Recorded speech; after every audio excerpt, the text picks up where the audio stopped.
Hello everyone, welcome back आवर channel. खूप दिवसांनी आज मी व्हिडिओ करते आहे. तर आदिकला स्कूलमध्ये आज मराठी सब्जेक्ट आहे ह्या वर्षी फर्स्टला. तर आ इ ई उ ऊ उ ऊ ऋषी. मग आता ऋषी आदिक लिहितोय. तर आदिकला हे आता कंप्लीट करायचं आहे आणि ते बुकमध्ये पण लिहायचं आहे. आणि सेम चित्रानंदमध्ये सांगा पाहूमध्ये चित्रे पहा व ऋतूंची नावे सांगा. त्यामध्ये मी फर्स्ट पहिल्यापासून दाखवते मराठीचं. 2 मिनटं आधी. हे बघा, हे आनंद चित्रगीत होतं. आनंदगीतमध्ये हे मी नेक्स्ट व्हिडिओमध्ये दाखवेल तुम्हाला. नंतर मुळाक्षरे,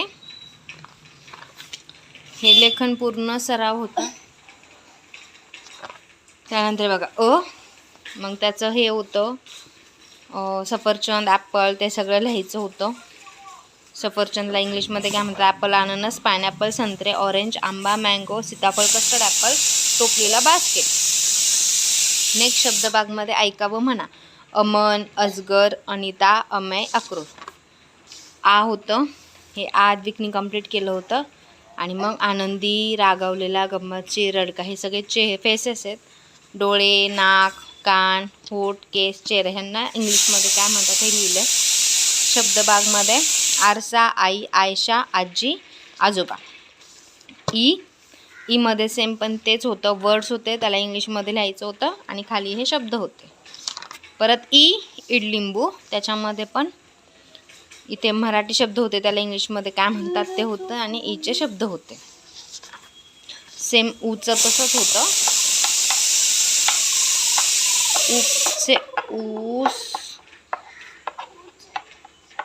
आणि आता ऋषी. तर आद्विक आता हे ऋषीचं लिहितोय, हो की नाही आद्विक? चला आता आद्विक हे ऋषीचं कंप्लीट करणार आहे. उन्हाळा, पावसाळा, हिवाळा. उन्हाळ्याला इंग्लिशमध्ये काय म्हणतात? पावसाळा, हिवाळा, टोपी, छत्री, स्वेटर. आणि हे खाली नाव आहेत. ऋषी, ऋतू, ऋचा, ऋतुजा, ऋत्विक. हे तर आद्विक आता हे ऋचं कंप्लीट करते.